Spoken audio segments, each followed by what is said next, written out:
Bienvenue dans cette nouvelle vidéo. Aujourd'hui je vous retrouve pour vous parler un petit peu des challenges que j'ai décidé de me fixer pour l'année 2023.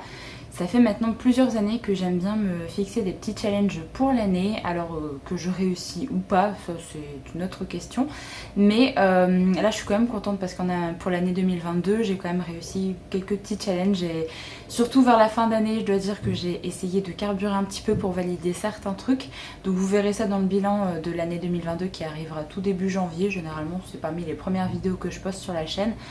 Donc je suis plutôt contente pour cette année, donc je vais essayer de remettre ça l'année prochaine, du coup en 2023, et j'ai comme d'habitude essayé de faire des choses qui sont réalisables, pas des choses qui vont être beaucoup trop compliquées. Bien entendu c'est des challenges qui correspondent à mon rythme de lecture aussi, donc ne vous comparez pas à moi. Si jamais vous avez un petit rythme de lecture c'est ok aussi, il n'y a pas de souci avec ça. Faites-vous vos propres challenges par rapport à combien de livres vous avez à peu près lu par an. Si jamais vous souhaitez découvrir certains titres, si jamais vous voulez découvrir certaines sagas, finir certaines sagas, n'hésitez pas à vous faire vos propres challenges, comme ça peut également juste motiver à lire.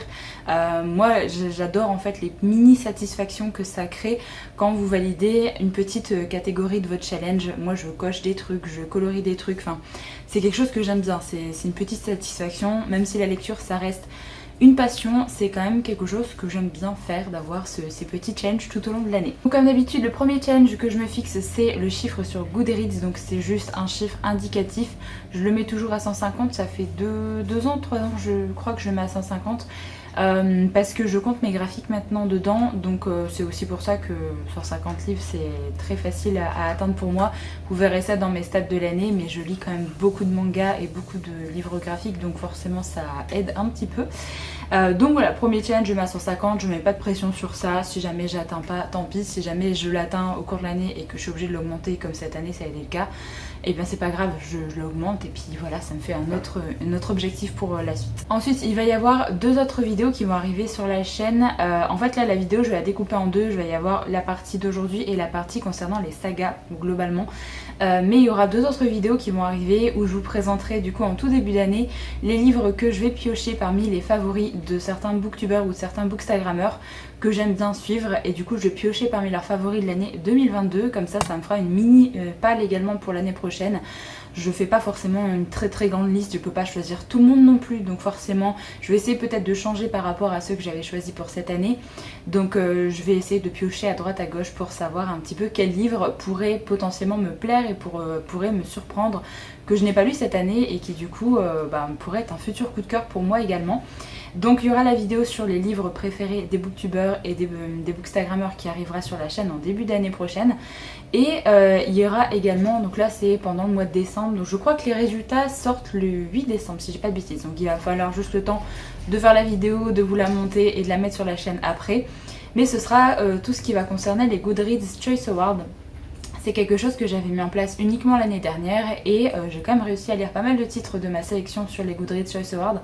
Si vous ne connaissez pas, c'est des awards en fait qu'il y a sur la plateforme Goodreads. Goodreads c'est un petit peu ce qui ressemble à Livre Addict en fait pour les livres en VO. Moi je reste sur cette plateforme Goodreads parce que je peux également rentrer toutes les lectures, même si c'est des lectures en français, il y a quand même une énorme banque de données sur les livres. Ça fait plusieurs années que je suis sur cette plateforme là et je ne me vois pas du tout changer, donc je suis vraiment là-dessus. Et donc tous les ans il y a des awards qui vont être attribués selon le genre. Donc là vous avez des catégories fiction, des catégories fantasy young adulte, vous avez des catégories poésie, autobiographie, enfin graphique, les premiers titres les premiers romans de certains auteurs également. Enfin, il y a plein d'awards en fait avec plein de catégories différentes. Je vous laisse aller voir sur le site Goodreads si jamais vous souhaitez voir un petit peu ce que ça donne. Vous n'êtes pas obligé d'avoir un compte je crois pour aller voir un petit peu les awards de cette année. Donc en fait il y a des éliminations et vous avez là il y a un truc d'élimination de fin novembre jusqu'au début décembre, et après il y a une sorte de finale et il y a les résultats qui vont être annoncés le 8 décembre je crois. Donc après ces résultats, je ferai une vidéo pour vous présenter les livres que je souhaite découvrir. qui sont parmi du coup soit les vainqueurs, soit les premiers, parmi les premiers en fait de chaque catégorie. Il y a des catégories que je ne vais pas lire parce que tout ce qui est autobiographie je n'en lis pas, tout ce qui est poésie je n'en lis pas non plus. Donc forcément il y a des catégories que je vais zapper, mais voilà, c'est quelque chose que j'aime bien faire, essayer de découvrir quels ont été les titres les plus acclamés sur la sphère anglophone. Soit ça va être traduit l'année prochaine et j'attendrai les traductions françaises, soit ce sera des titres en fait où je me sens capable de les lire en VO, et comme ce sera un de mes objectifs également l'année prochaine, ben je lirai potentiellement dans cette langue là. Donc voilà, les prochaines vidéos qui vont arriver sur la chaîne, du coup pour reparler des livres en VO, un autre gros challenge que j'essaye de me fixer également, c'est de lire au moins un livre en anglais l'année prochaine par mois. Ça fera 12 titres en VO si je m'y tiens. Si jamais j'arrive à en lire plus parce que je lis des courts romans ou alors c'est vraiment des titres que je dévore parce que c'est des contemporains, des romans, enfin, je ne souhaite pas forcément lire des grosses briquettes de fantaisie à chaque fois, mais vous allez voir que justement dans la catégorie romance des Goodreads Choice Awards, il y en a pas mal que je souhaite lire parce que c'est aussi ça qui va me permettre de me refaire un bagage dans la lecture en VO et de me réhabituer à lire en VO. Donc c'est aussi pour ça que j'en ai noté pas mal. Donc voilà, ça sera un petit challenge à suivre tout au long de l'année et j'espère vraiment y arriver parce que c'est quelque chose qui me tient à cœur d'essayer de relire un petit peu en anglais. Il y a notamment des sagas que je vais terminer en anglais également, donc voilà, je croise les doigts pour y arriver, mais en même temps il y a juste la motivation à avoir et le temps à y consacrer aussi. Et du coup dans cette vidéo je souhaite également vous parler des gros livres que je souhaite lire cette année. C'était il y a 3 ans je crois que je m'étais fait une pile à lire de gros livres, de pavés, de briquettes, enfin peu importe comment vous les appelez. Je m'étais fait une palle en fait sur l'année et je trouve que c'est intéressant également de se noter des titres qui sont extrêmement gros. Comme ça dès que je les lis, et ben hop, petite satisfaction, j'ai avancé dans un des challenges, donc c'est plutôt chouette. Donc là pour l'instant je m'en suis noté 5, mais j'aimerais bien m'en trouver un 6ème. Donc si jamais cette année vous avez lu par exemple un très gros livre que vous avez adoré, ou alors que vous connaissez un petit peu des parutions qui vont sortir en français l'année prochaine, n'hésitez pas à me dire ça dans les commentaires, puisque je cherche un 6ème gros livre à rajouter dans cette petite pile à lire. Alors gros livre c'est au moins 500 pages. C'est au moins 500 pages, ça fait déjà grosse briquette. Donc je vais vous présenter déjà les 5 titres que j'ai mis dans cette sélection et que je fais du coup lire durant l'année prochaine. J'aimerais bien en mettre 6, comme ça me fait un tous les 2 mois. Je trouve que c'est pas trop restrictif, comme ça il y a des mois où je pourrais enchaîner des petites lectures. Par exemple au mois de février j'aime bien également lire des petites lectures. Il y a le challenge justement petit mois petite lecture qui est organisé, donc voilà, ça aide aussi à faire descendre sa pile à lire. Donc là je me suis déjà noté un titre qui vient de paraître chez De Saxus que j'aimerais bien découvrir, c'est L'Empire du Vampire de J. Christophe. C'est une énorme briquette, je sais plus combien il fait, si jamais je vous mettrai de toute façon sur l'écran l'image, le résumé, et je vous mettrai le nombre de pages également en dessous pour que vous puissiez voir à quel point ce sont des énormes briquettes. Donc j'aimerais bien lire celui-là parce que J. Christophe c'est un auteur que j'aime bien, donc j'ai envie de découvrir ce titre-là, donc je me suis noté ça, mais il me fait un petit peu peur de par sa taille. Je me suis également noté le titre de Anya Anagihara qui est sorti cette année en français, c'est Vers le paradis, et en plus de ça, il pourra peut-être me permettre de cocher une catégorie dans le Goodreads Choice Award parce qu'il est sélectionné. Après il faut voir s'il va être dans les finalistes et vainqueurs, mais en tout cas j'ai très envie de lire ce livre-là. C'est une énorme briquette également, je crois qu'il fait plus de 800 pages, quelque chose comme ça. Enfin, je l'ai vu en librairie la dernière fois. Il pèse une tonne.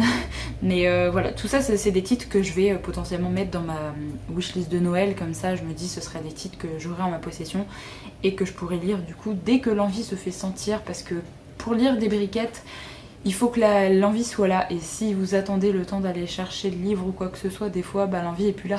Donc autant les avoir à sa disposition, surtout quand c'est des titres qu'on souhaite vraiment beaucoup lire. Donc voilà, Vers le paradis, c'est sûr et certain que je souhaite le lire parce que j'ai eu un énorme coup de cœur pour son premier titre qui est Une vie comme les autres, enfin premier titre que j'ai lu d'elle. Donc forcément je suis très curieuse de voir ce que ça peut donner avec un autre roman. Ensuite j'ai mis bien sûr le tome 4 de la saga Rochard, donc c'est Rythme de guerre. J'ai pas encore terminé Justicière, la deuxième partie cette année, mais ce sera fait avant fin décembre, donc j'ai trop hâte de continuer cette série. Et là du coup forcément Rythme de guerre est en 2 parties, ça fait toujours à peu près 800 pages chaque partie, donc je considère ça comme un très gros livre. Mais c'est une saga que j'aimerais bien me tenir à jour, et j'aime toujours autant cette série, donc forcément je l'ai noté là. Et ce sera, je pense, avec plaisir que je me plongerai du coup dans ce tome 4. Ensuite j'ai mis un tome 3, mais là je pense que ce sera le tome un petit peu décisif de cette série, c'est le tome 3 du sang et la cendre. Il a été annoncé par De Saxus pour, il me semble, début d'année, je crois février, mars, quelque chose comme ça. Donc j'aimerais bien laisser sa chance encore à cette série parce que, comme je vous l'ai dit, j'ai pas du tout été convaincue par les 2 premiers tomes, mais c'est une auteure que j'aime bien et du coup... C'est une série qui est tellement hypée, on la voit tellement passer partout, je me dis mais ça doit valoir le coup, surtout quand après il y a une sorte de spin-off sur un des personnages, il me semble qu'on n'a pas encore découvert, qu'on découvre dans le tome 3 je crois. Donc je me dis si jamais j'accroche que avec le personnage de spin-off et que le spin-off peut-être est mieux que la saga principale, limite je laisse tomber la saga principale et je pars sur le spin-off. Donc voilà, je me suis déjà fait une petite théorie dans ma tête, mais c'est pour ça que j'ai envie de laisser la chance à ce tome 3. On verra bien ce que ça donne, je pense que ça va quand même être une énorme briquette, peut-être un peu moins que le tome 2.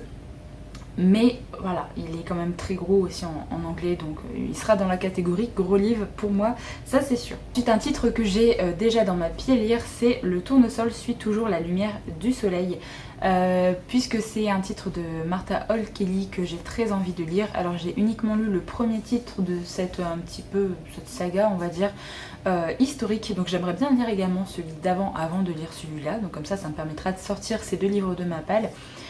C'est des sagas historiques à chaque fois où on suit le destin de plusieurs femmes, je trouve que c'est toujours très bien mené.